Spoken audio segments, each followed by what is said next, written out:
Man, you got Sophie Cunningham. She did it again. Sophie Cunningham absolutely embarrassed the Indiana Fever coaches, especially Briann January, who's supposed to be the defensive guru. I mean, Stephanie White came here from Connecticut. They told me she was a defensive coach when she got here. But Sophie Cunningham blasted them, letting it be known, man, the defense sucks. Whatever they have us doing sucks. This whole thing sucks, man. We got to get into it. Welcome back to the channel, buddy.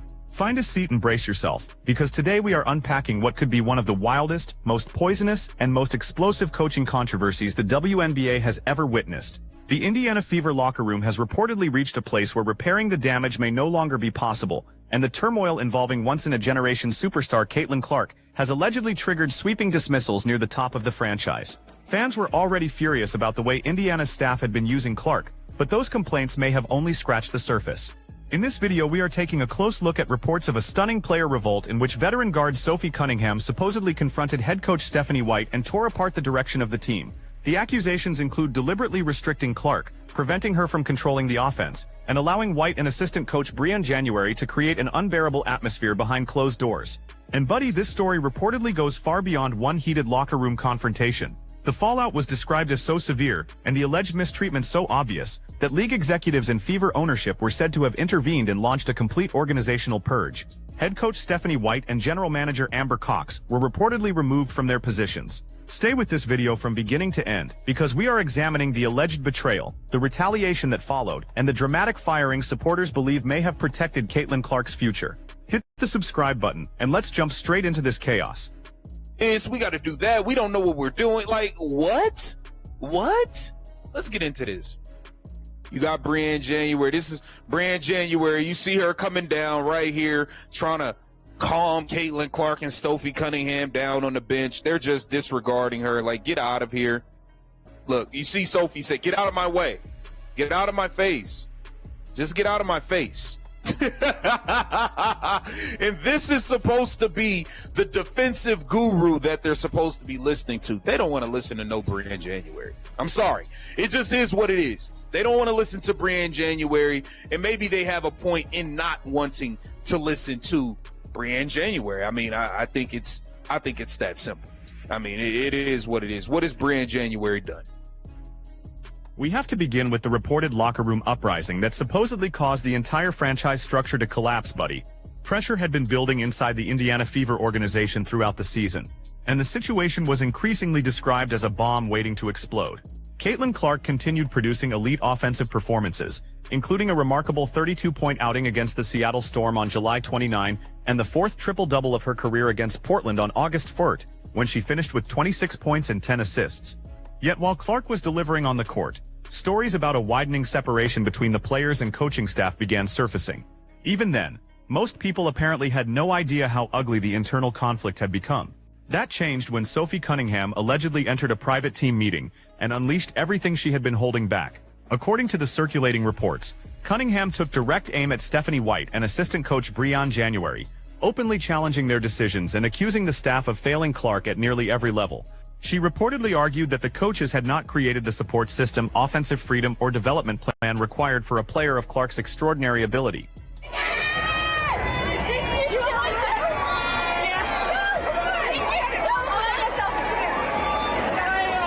That confrontation reportedly changed the entire mood inside the room. What may have started as a difficult discussion about schemes and accountability quickly became a direct challenge to the authority of the coaching staff. Cunningham was said to have placed the team's internal problems in full view, forcing players, coaches, and executives to confront questions that had been quietly building for months. Her message was reportedly simple.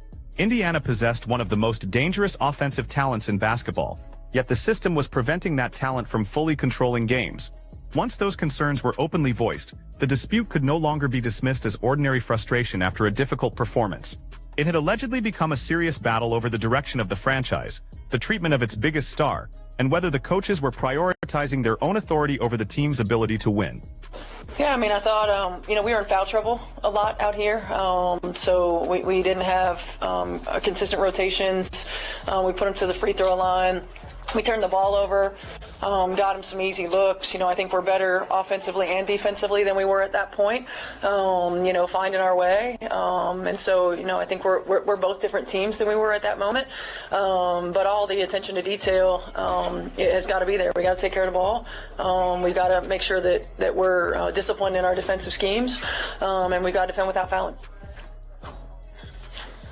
What's your take on these anti-trans and women's sports rallies that have been following you guys in Seattle, Portland, and have been reported to come to the next stops in Minnesota? Yeah, look, I think, anytime there's peaceful protest, that's people's rights, certainly. I think, when we think about the WNBA in particular, we are an inclusive league. We're a league that welcomes. The claims being circulated are deeply disturbing, buddy. Sources allegedly said Cunningham revealed a brutal internal reality. Stephanie White would supposedly accept losing rather than modify her preferred approach and allow Caitlin Clark to truly command the offense. Cunningham reportedly highlighted White's confusing play designs, inflexible substitutions, and unwillingness to change, arguing that those decisions were limiting the league's most valuable attraction instead of empowering her. She also reportedly criticized Breon January for supporting and maintaining that environment, giving credibility to what frustrated fans had been arguing for months, that Indiana's own staff was working against its brightest star. So how did White allegedly respond after being challenged by one of her veteran players? Did she acknowledge the concerns? Did she make peace with Clark or reconsider the offensive structure? According to the reports, absolutely not.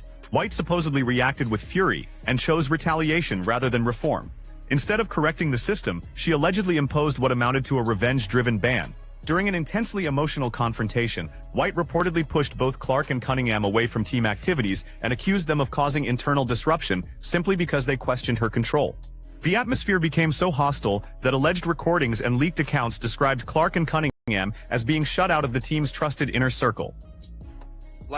It is what it is. The game plan's whack. All of this stuff is whack.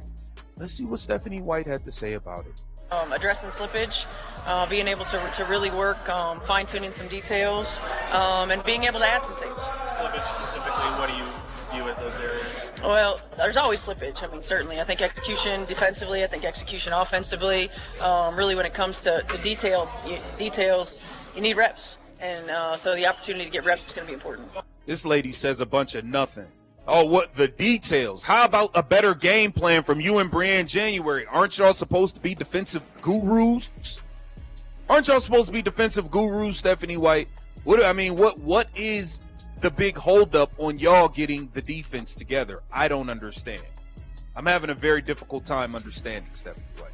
Is this team where you expected them to be just on the learning curve defensively, or are they a little bit behind maybe where you expected? How would you gauge that side? Yeah, I don't know if there was a clear-cut expectation with so many new people. Certainly when you add new pieces different from what you had and new pieces that, some of them new to the league. Wait a minute. Wait a minute. Did this lady just say there was no expectation? There was no expectation? Are you serious? Expectation were important. Is this team where you expected them to be just on the learning curve defensively, or are they a little bit behind maybe where you expected? How would you gauge that side? Yeah, I don't know if there was a clear-cut expectation. That was reportedly the moment everything finally broke apart. Clark refused to abandon Cunningham and stood beside her teammate while challenging what they viewed as an authoritarian response from the coaching staff. The locker room was said to have split into opposing sides. Coaches fighting to preserve their authority, and two major players demanding a structure that gave the team its best chance to succeed. Once the alleged plan to isolate them became public, the front office could no longer pretend that nothing serious was happening behind closed doors. And buddy, a franchise cannot mishandle a transformative talent like Caitlin Clark forever without eventually paying a massive price. The public backlash, the reported threats of reduced roles, and the refusal to modernize the offense allegedly left Fever ownership with no other choice. After witnessing enough dysfunction, organizational leaders were said to have taken immediate and dramatic action.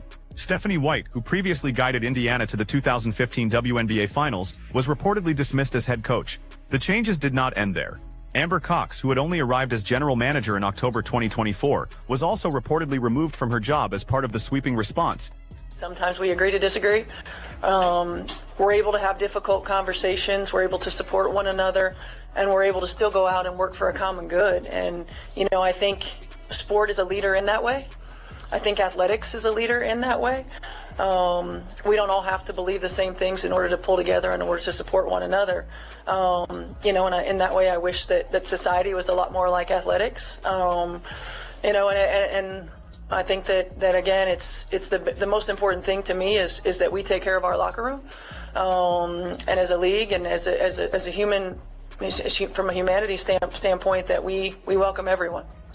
What is it like, I guess, maybe you're aware, maybe you're not aware, just the Fever brand in general has been connected to things that are not necessarily commensurate with inclusivity. Like, how do you, as an out woman, sort of feel about that? Yeah, I think it's unfortunate. I think it's unfortunate because the brand is being used in a way that I don't think it's the people within the brand that are doing that as much.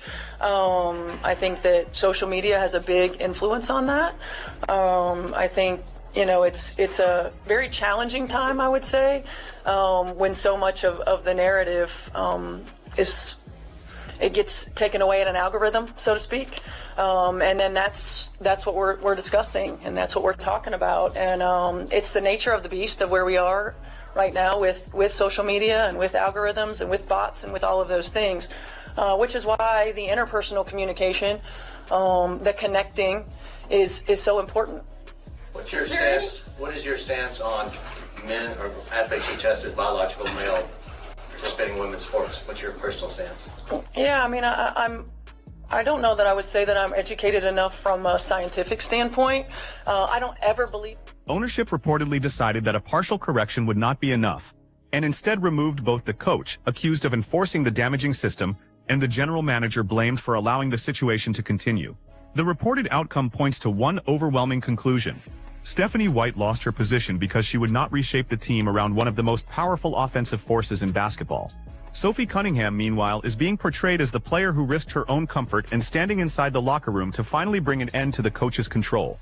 Buddy, the irony surrounding this story is almost impossible to ignore.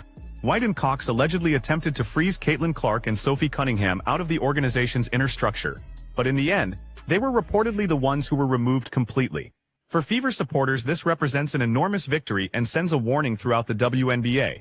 When a franchise is fortunate enough to possess a superstar capable of transforming the entire league, it cannot afford to restrict, undermine, or sabotage her. I'm sure they have expectation.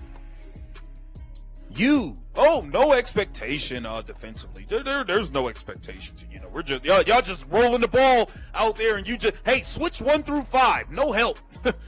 We just rolling the balls out there. Pick up, switch, no help, no expectation. Let's just figure it out on the go. Like, I mean, it's ridiculous. I think that you gauge it early. You think about what you want to do and what you want to put in. You gauge how quickly we're able to get to that point, and then how much retention there is. And so, you know, I think it's a group that would I like to be further along? Of course, I think every coach would. It is where we are. And I think now for us having an opportunity for a week to be able to get back to addressing some of those things and then seeing how much further we can push is important. Do you have any updates on Caitlin and her status, or do you expect her to practice today? Now we got to get to this portion where she did talk about the update on Caitlin Clark. Let's get into this. I don't feel like legitimate WNBA fans. Caitlin did an individual workout this morning. What does that entail for her? Is she with coaches for that? Is she just literally by herself? No, she's with our player development coaches, with our medical staff, with our sports performance staff, and just you know, working on some basketball skill stuff, movement pattern stuff, as she continues to work her way back to full team activity. Too early to know about availability for Sunday. Yeah, no, I think it's still too early. Do you have a better idea, I guess, of just her status? Like, is she doing better with her back, or do you have more clarity, I guess, just on the injury itself? Yeah, I mean, I think every day is a little bit better, right? Every day is a little bit better. And again, you know, I reiterate for those who haven't had back issues, you know, every day can be something different. You know, you can feel really good in practices or workouts or warm-ups or whatever, and then you go to bed at night and you wake up and it's different. Or, you know, if you sit at home and you're watching something on television, if you're watching the game or whatever else, you can wake up and it's different. I mean, it's the back is a nagging thing that manifests itself in different ways. Was it a re-aggravation? Is that how you would, the medical staff would describe it as a re-aggravation, or is it kind of a new thing? Yeah, I don't think it's a new thing. I think it's a re-aggravation. Again, when you have a back, it's like every day is different. Are you involved in virtual reality? So, you know, she still has no They're not. They. Caitlin Clark got to get away from Stephanie White. She has to get away from her. Lady got no info. You know, oh, she just did, you know, just another individual workout and da-da-da. Like, listen, man, I hope y'all don't think y'all about to do this whole same thing y'all did. Now, I want to know exactly what you think, so head straight to the comments section. Are you celebrating the reported dismissals of Stephanie White and Amber Cox? Do you believe Sophie Cunningham deserves to be called a legend for confronting the staff and defending Caitlin Clark? Leave your strongest and most ruthless opinions below. And if you are looking for the boldest, most direct, and least filtered WNBA coverage anywhere online, hit the like button and subscribe to the channel right now. We are continuing to uncover every controversy, every confrontation, and every piece of drama, buddy. I'll see you in the next one.